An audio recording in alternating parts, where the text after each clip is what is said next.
Good morning all of you.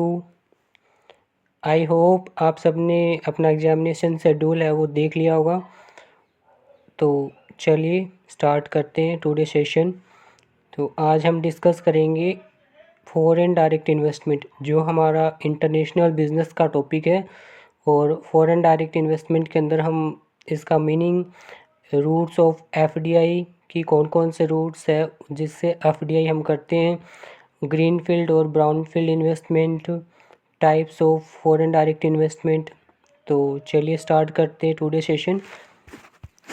First हमारा है foreign direct investment. Foreign direct investment क्या होती है? Foreign direct investment is a process by which one country invest it's fund in another country. Foreign direct investment एक process होता है जिसके अंदर एक कंट्री है वो इन्वेस्ट करती है अपने फंड्स को दूसरी कंट्री के अंदर। It is a mode of entering into foreign market through investment. These investment may be directly or indirectly through financial institutions. ये क्या है? एक मोड है एंटर करने का फॉरेन मार्केट के अंदर। दीज इन्वेस्टमेंट, ये इन्वेस्टमेंट हमारी क्या है? डायरेक्टली भी हो सकती है और इनडायरेक्टली भी हो सकती है। किसके थ्रू? फाइनेंशियल इंस्टीट्यूशंस के थ्रू। एफडीआई है वो इंट्रोड्यूस हुआ था इंडिया के अंदर इन 1991 में थ्रू फेमा एक्ट। जो हमारा फेमा एक्ट है उसके अकॉर्डिंग।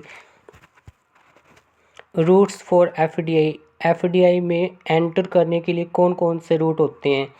तो यहाँ पर हमारे दो रूट होते हैं। फर्स्ट हमारा होता है ऑटोमेटिक रूट और सेकंड हमारा होता है गवर्नमेंट रूट। ऑटोमेटिक रूट क्या होता है? In automatic route no prior approval is required by the private foreign investors. Automatic route के अंदर हमें कोई प्रायर अप्रूवल की ज़रूरत नहीं होती है किसी भी प्राइवेट फॉरेन इन्वेस्टर्स से। He can wish in any company without seeking any permission of the government. हम क्या कर सकते हैं कि बिना किसी की परमिशन लिए या बिना गवर्नमेंट की परमिशन लिए हम इन्वेस्टमेंट है वो कर सकते हैं। कौन कौन से ऐसे सेक्टर्स हैं जहाँ जिनके अंदर गवर्नमेंट रूट, ऑटोमेटिक रूट के द्वारा है वो 100% एफडीआई की जाती है? यहाँ पर 100% एफडीआई की बात हो रही है। तो वो कौन कौन से सेक्टर है जिनके अंदर ऑटोमेटिक रूट से 100% एफडीआई वो की जाती है? तो ये हमारे हैं agriculture and animal husbandry, air transport services, airport, brownfield और ग्रीनफील्ड दोनों ही। ये ब्राउनफील्ड और ग्रीनफील्ड भी हम आगे देखेंगे कि क्या होता है। Assets reconstruction company, auto components, automobiles, biotechnology, greenfield. Government route, government route हमारा क्या होता है? तो government approval is mandatory for investment. No investment can be done without prior permission और अप्रूवल। गवर्नमेंट रूट के अंदर हमें क्या होता है? अप्रूवल है वो मैंडेटरी होती है इन्वेस्टमेंट के लिए, और बिना बिना परमिशन और बिना अप्रूवल के हम क्या है इन्वेस्टमेंट है वो नहीं कर सकते हैं। तो ऑटोमेटिक रूट में हमें परमिशन की रिक्वायरमेंट नहीं होती है और गवर्नमेंट रूट के अंदर हमें अप्रूवल है वो मैंडेटरी होता है। कौन कौन से ऐसे सेक्टर्स हैं जहां पर गवर्नमेंट रूट के द्वारा 100% एफडीआई की जाती है? पीछे हमने देखा था कि ऑटोमेटिक रूट से 100% जो की जाती है वो सेक्टर कौन कौन से थे। अब हम देखेंगे कि कौन कौन से ऐसे सेक्टर्स हैं जहां पर गवर्नमेंट रूट के द्वारा 100% एफडीआई की जाती है। तो ये हमारा है core investment company, food product, retail trading, mining and minerals, print media, satellites establishment, banking. Banking के अंदर हमारा पब्लिक सेक्टर। तो ये हमारा होता है 20%, इसमें 100% नहीं है, ये हमारा 20% है। ब्रॉडकास्टिंग कंटेंट सर्विस हमारा 49% है अंडर गवर्नमेंट रूट, और डिजिटल मीडिया है वो हमारा up to 26%। Automatic plus government route, अब ऑटोमेटिक प्लस गवर्नमेंट रूट दोनों की बात हो रही है। तो अप टू 49% अब वो ऑटोमेटिक रूट से होती है, और अब वो 49% से अब वो है वो गवर्नमेंट रूट से होती है। तो उसमें ये हमारा आता है ऑटोमेटिक प्लस गवर्नमेंट रूट दोनों में। सेक्टर अंदर ऑटोमेटिक प्लस गवर्नमेंट रूट कौन कौन से ऐसे सेक्टर्स हैं जहाँ पर ऑटोमेटिक प्लस गवर्नमेंट रूट दोनों से ये एफडीआई वो की जाती है? तो फर्स्ट हमारा है एयर ट्रांसपोर्ट। एयर ट्रांसपोर्ट में हमारा शेड्यूल्ड एंड रीजनल। नेक्स्ट हमारा है banking in private sector. Next हमारा है डिफेंस और हमारा टेलीकॉम सर्विसेज। प्रोहिबिटेड सेक्टर, अब कौन कौन से ऐसे सेक्टर्स हैं जो बिल्कुल ही प्रोहिबिटेड है, जैसे कि लॉटरी बिजनेस इंक्लूडिंग गवर्नमेंट और प्राइवेट, कोई भी लॉटरी बिजनेस है।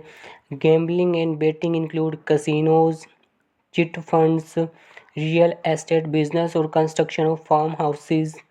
निधि कंपनी, कोई भी निधि कंपनी होगी। मैन्युफैक्चरिंग ऑफ सिगार, सिगरेट और तंबाकू, तो सिगरेट, सिगार और तंबाकू है उनका मैन्युफैक्चर करना वो भी क्या है, प्रोहिबिटेड है।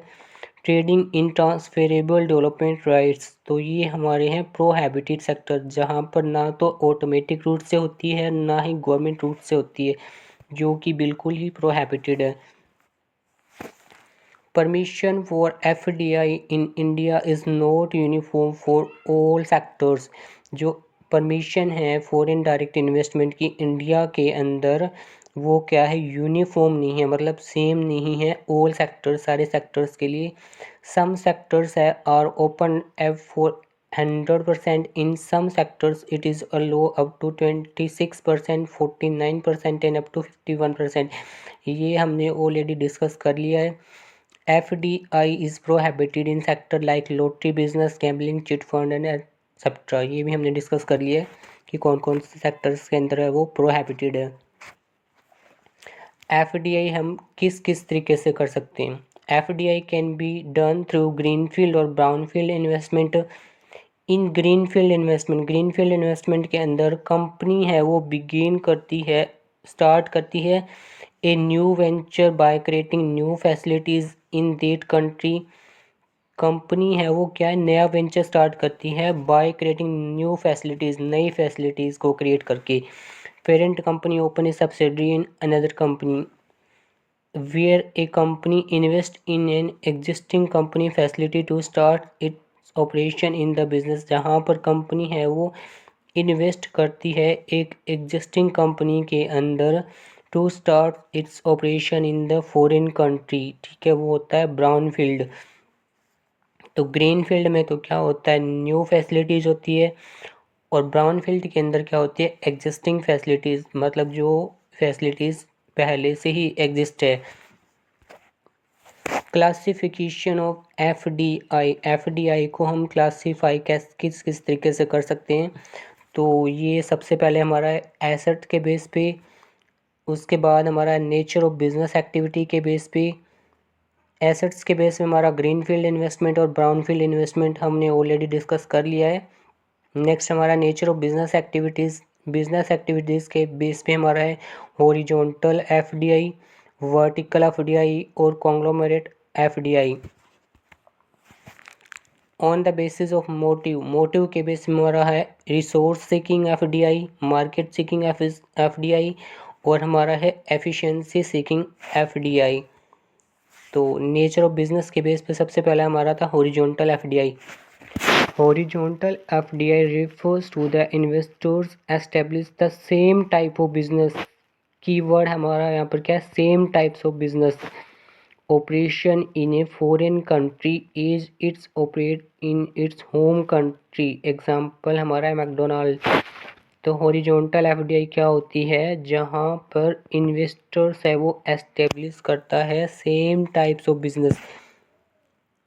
Vertical FDI. Vertical FDI is one in which different but related business activities from the investors but main business are established or acquired in foreign country. Horizontal में तो था सेम टाइप्स ऑफ बिजनेस, और vertical के अंदर हमारा क्या है, different but related business activities. Different तो है बट रिलेटेड उसी बिजनेस एक्टिविटीज से है। तो हॉरिजॉन्टल एफडीआई, वर्टिकल एफडीआई, और नेक्स्ट हमारा है वर्टिकल एफडीआई को भी हम फर्दर 2 कैटेगरीज में क्लासीफाई कर सकते हैं। फर्स्ट हमारा है बैकवर्ड वर्टिकल एफडीआई और सेकंड हमारा है forward vertical FDI. Backward vertical FDI के अंदर where a foreign company enter the business in another country with the intention of obtaining raw material for carrying out its business production activity in the home country. Backward vertical FDI में तो क्या होता है, हम raw material को obtain करने के intention से क्या करते हैं, एफडीआई करते हैं। किसको, रॉ मटेरियल को ऑब्टेन करने के इंटेंशन से। फॉरवर्ड वर्टिकल एफडीआई के अंदर where when a firm sells the goods in the local और regional market, selling out domestically produce product, जो प्रोड्यूस प्रोडक्ट है, जो बने हुए प्रोडक्ट है उनको सेल करना, ठीक है, मार्केट के अंदर, लोकल और रीजनल मार्केट, तो वो तो होता है फॉरवर्ड वर्टिकल एफडीआई। और बैकवर्ड में हमारा क्या था, रॉ मटेरियल ऑब्टेन करना। और नेक्स्ट हमारा है conglomerate FDI is one where a company make investment in a foreign business that is unrelated to the existing business in its home country। Vertical में तो क्या था, डिफरेंट बट रिलेटेड, और conglomerate के अंदर क्या है, foreign business that is unrelated to the existing business, जो एग्जिस्टिंग बिजनेस है उससे रिलेटेड नहीं है, उससे अलग है, ठीक है, कॉन्ग्लोमेरेट एफडीआई। नेक्स्ट हमारा है on the basis of motive, motive के बेस पे, तो मोटिव के बेस पे हमारा है resource seeking FDI, market seeking FDI, efficiency seeking FDI. First हमारा रिसोर्स सीकिंग, नाम से ही अंडरस्टैंड होता है कि resource seeking FDI, resource. Such an FDI is made where primary concern are abundant or available to a particular mineral and natural resources like coal or cheap labor। Resource seeking में हम क्या है, resource की availability, resource seeking. Market seeking के अंदर market seeking FDI seeking entities in country which have a sizeable target market. अब market seeking है तो टारगेट मार्केट की बात होगी। For its product the investment is made with the view of promoting और exploring new market, नई market को promote करना और एक्सप्लोर करना। नेक्स्ट हमारा एफिशिएंसी सीकिंग, एफिशिएंसी को इम्प्रूव करना। Efficiency seeking FDI which can help in increasing already existing business back home and help in increase efficiency। एक एफिशिएंसी को इम्प्रूव करना और इंक्रीज करना ऑलरेडी एग्जिस्टिंग बिजनेस को बैक होम, जो पहले से एग्जिस्टिंग बिजनेस है उसको। तो ये हमारा था foreign direct investment. Foreign direct investment के टाइप, फॉरेन डायरेक्ट इन्वेस्टमेंट क्या होता है, और फॉरेन डायरेक्ट इन्वेस्टमेंट के क्लासिफिकेशन और रूट्स, मतलब किन किन रूट से हम फॉरेन डायरेक्ट इन्वेस्टमेंट है वो कर सकते हैं, ऑटोमेटिक रूट से या गवर्नमेंट रूट से। तो आई होप आपको समझ आया होगा foreign direct investment. Okay, thanks to all.